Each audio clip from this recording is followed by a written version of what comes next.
দল বিজেপির তারা নাকি রাজ্যে আসবে। কিন্তু আমার মনে হয় না যে রাজ্যের কোনো কাজে লাগবে, কোনো কাজে লাগবে। এর আগে বিভিন্ন সময় আমাদের রাজ্যে ভোট পরবর্তী হিসাব খুব বিপর্যয়, এই নিয়ে কোনো সন্দেহ নেই। এর আগেও যখন হয়েছে কেন্দ্রীয় দল দেশের যেটা কী করেছে, তার রিপোর্টটা কী, তার অ্যাকশনটা কোথায়? এমনকি কেন্দ্রীয় সরকার তারা যখন বিভিন্ন সময় টিম পাঠিয়েছে, সেই টিমেরই বা রিপোর্ট, সেই টিমেরই অ্যাকশন। ফলে না লোক দেখানো কারবার, যেতে হয়, এসেছে, যাচ্ছে, ওই পর্যন্ত কাজ কিচ্ছু হবে না। বাংলায় বিজেপির কর্মীরাও আক্রান্ত, কোনো সন্দেহ নেই, সব বিরোধীরাই আক্রান্ত, বিজেপি কর্মীরাও আক্রান্ত। তাদের পাশে দিল্লির বিজেপি দাঁড়ায় না, এটা নিশ্চিত। পার্ক স্ট্রিটে shoot out, Belgharia, Kamarhati, Rathtala shoot out, তৃণমূলের কর্মী গতকালকে শুট আউট হয়েছেন বসিরহাটে। শুট আউট একটা নতুন চালু শব্দ, যেটা পশ্চিমবাংলার সর্বত্র চলছে, কলকাতা শহর থেকে গ্রাম স্তর পর্যন্ত। তৃণমূলের রাজত্বে মানুষের কোনো নিরাপত্তা নেই, তৃণমূল কর্মীদেরও কোনো নিরাপত্তা নেই। শুট আউট হচ্ছে এবং মানুষ মরছে, অথবা মানুষ চিকিৎসার জন্য হাসপাতালে যাচ্ছে। হ্যাঁ, রাজ্যে মানুষের কোনো সুরক্ষা নেই।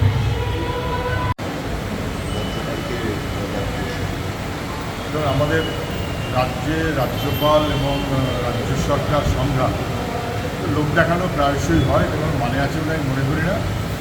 রাজ্যের শিক্ষাক্ষেত্রে ভয়াবহ বিপদ, স্কুল বন্ধ, কলেজে ভর্তি হচ্ছে না, 1 মাস হয়ে গেল, রেজাল্ট বেরিয়েছে, এখনও ভর্তি নেই। এই সহ যা চলছে কলেজ, বিশ্ববিদ্যালয়, স্কুল, সর্বনাশের অ্যাক্সেস, নিয়োগ দুর্নীতি সহ নানান এই সব বিপর্যয়ের দায় শিক্ষা মন্ত্রকের, রাজ্য সরকারের, রাজ্যপালের উপর। রাজ্যপালই বা তার দায় অস্বীকার করবেন কী করে? শিক্ষামন্ত্রী যারা বলছেন যে রাজ্যপাল বিপর্যয়, কোনো সন্দেহ নেই, রাজ্যপাল একেবারেই বিপর্যয়। কিন্তু রাজ্যপাল বিপর্যয় এই কথাটা বলার মতো অধিকার কি শিক্ষামন্ত্রী রেখেছেন? তার নিজের দিকে তাকান, সরকারের দিকে তাকান, শিক্ষাকেন্দ্রের দিকে তাকান। দিল্লি গৈরিকীকরণের তালে আছে, আর রাজ্য সরকার শিক্ষা ব্যবস্থাকে ধ্বংস করার তালে ঘুরে বেড়াচ্ছে। কোনো সন্দেহ নেই বিজেপির তারা নাকি রাজ্যে আসবে। কিন্তু আমার মনে হয় না যে রাজ্যের কোনো কাজে লাগবে, সেটা কোনো কাজে লাগবে না। এর আগে বিভিন্ন সময় আমাদের রাজ্যে ভোট পরবর্তী হিসাব খুব বিপজ্জনক, এই নিয়ে কোনো সন্দেহ নেই। এর আগেও যখন হয়েছে কেন্দ্রীয় দল দেশে যেটা কী করেছে, তার রিপোর্টটা কী, তার অ্যাকশনটা কোথায়? এমনকি কেন্দ্রীয় সরকার তারা যখন বিভিন্ন সময় টিম পাঠিয়েছে, সেই টিমেরই বা রিপোর্ট কী, সেই টিমেরই অ্যাকশন কী? ফলে না লোক দেখানো কারবার, যেতে হয়, এসেছে, যাচ্ছে, ওই পর্যন্ত কাজ কিচ্ছু হবে না। বাংলায় বিজেপির কর্মীরাও আক্রান্ত, কোনো সন্দেহ নেই, সব বিরোধীরাই আক্রান্ত, বিজেপি কর্মীরাও আক্রান্ত। তাদের পাশে দিল্লির বিজেপি দাঁড়ায় না, এটা নিশ্চিত। এবং রাজ্য সরকার সংঘাত লোক দেখানো প্রায়শই হয়, এটা কোনো মানে আছে বলে আমি মনে করি না। রাজ্যের শিক্ষাক্ষেত্রে ভয়াবহ বিপদ, স্কুল বন্ধ, কলেজে ভর্তি হচ্ছে না, 1 মাস হয়ে গেল, রেজাল্ট বেরিয়েছে, এখনও ভর্তি নেই।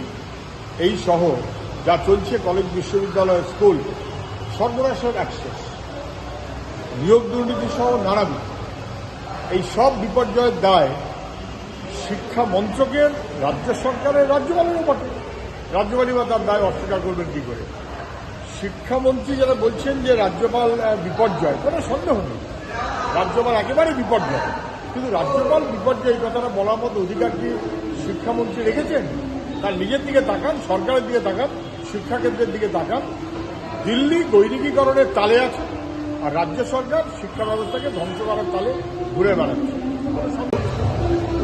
বেলঘরিয়া, কামারহাটি, রথতলা শুট আউট, তৃণমূলের কর্মী গতকালকে শুট আউট হয়েছেন বসিরহাটে। শুট আউট একটা নতুন চালু শব্দ, যেটা পশ্চিমবাংলার সর্বত্র চলছে, কলকাতা শহর থেকে গ্রাম স্তর পর্যন্ত। তৃণমূলের রাজত্বে মানুষের কোনো নিরাপত্তা নেই, তৃণমূল কর্মীদেরও কোনো নিরাপত্তা নেই। শুট আউট হচ্ছে এবং মানুষ মরছে, অথবা মানুষ চিকিৎসার জন্য হাসপাতালে যাচ্ছে। হ্যাঁ, রাজ্যে মানুষের কোনো সুরক্ষা নেই।